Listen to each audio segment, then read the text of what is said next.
नमस्कार दोस्तों। श्री कृष्ण की जन्म कथा। भगवान कृष्ण का जीवन मनोरंजक कहानियों से भरा हुआ है। उनके पूरे जीवन की तरह उनका जन्म भी एक मनोरंजक कहानी है। तो आओ बच्चों, आपको सुनाते हैं श्री कृष्ण के जन्म से जुड़ी कहानी।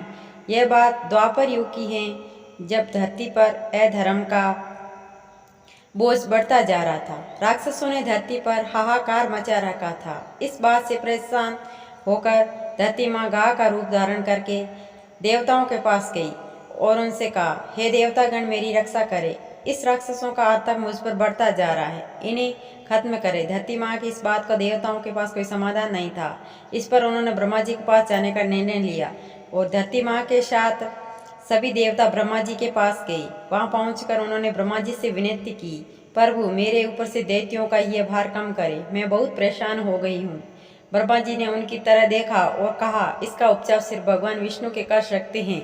देवी, आप उन्हीं के पास जाइए। ब्रह्मा जी का कहा मानकर उनके साथ धरती माँ और सभी देवतागण भगवान विष्णु के निवास क्षीर सागर पहुंचे। उस समय वे शेष नाग पर लेटे हुए आराम कर रहे थे। वहां पहुंचकर सभी ने उन्हें प्रणाम किया और पूरी कहानी सुनाई। पूरी कहानी सुनकर भगवान विष्णु ने कहा, हे देवी, परेशान न हो, मैं मनुष्य के रूप में पृथ्वी लोक पर अवतार लूंगा और पाप को खत्म करूंगा। उनकी यह बात सुनकर धरती माँ खुशी खुशी वहां से चली गई। इधर मथुरा में राजा उग्रसेन राज किया करते थे। वे दयालु राजा थे, लेकिन उनका बेटा कंस बहुत अत्याचारी और लालची था। उसे राजगद्दी का बहुत मोह था। एक दिन उनसे अपने बल से राजा उग्रसेन को सिंहासन से उतारकर जेल में डाल दिया और खुद राजा बन गया। लेकिन कंस अपनी बहन देवकी से बहुत प्यार करता था। एक दिन देवकी की शादी राजा सुरसेन के पुत्र वसुदेव के साथ हुई। शादी के बाद जब कंस देवकी को विदा करने लगा, तभी आकाशवाणी हुई कि देवकी की आखिरी संतान उसका वध करेगी। इतना सुनते ही कंस के पैरों तले से जमीन खिसक गई और उसने देवकी और वासुदेव को जेल में डाल दिया। इसके बाद वह सोचने लगा कि देवकी की 8 संतानों में से कौन से नंबर का पुत्र मेरा वध करेगा। इस असमंजस के कारण उसने देवकी की सभी संतानों को मारने का निर्णय लिया। एक एक करके उसने देवकी की 6 संतानों को एक चट्टान पर पटक कर मार डाला। भगवान विष्णु की योजना के अनुसार शेष नाग देवकी की 7वीं संतान के रूप में जन्म लेने वाले थे। जब देवकी 7वीं संतान से गर्भवती थी तो देवताओं और भगवान ने तरकीब से उसका गर्भपात करवा दिया। साथ ही उस संतान को वासुदेव की पहली पत्नी रोहिणी के गर्भ में पहुंचा दिया गया था। बाद में इस संतान को श्री कृष्ण के बड़े भाई बलराम के रूप में जाना गया। इसके बाद भाद्रपद के कृष्ण पक्ष की अष्टमी को रोहिणी नक्षत्र में देवकी की 8वीं संतान ने जन्म लिया।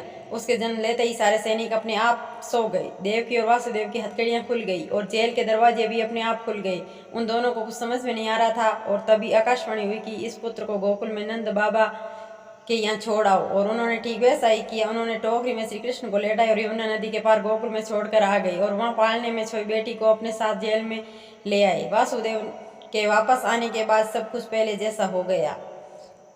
हथकड़ियां और जेल के दरवाजे वापस लग गए और पहरेदार होश में आ गए। होश में आते ही सैनिकों ने देवकी की 8वीं संतान की खबर जाकर कंस को दे दी। कंस दौड़ता हुआ जेल में आया और देवकी की गोद से उसकी संतान को छीन लिया।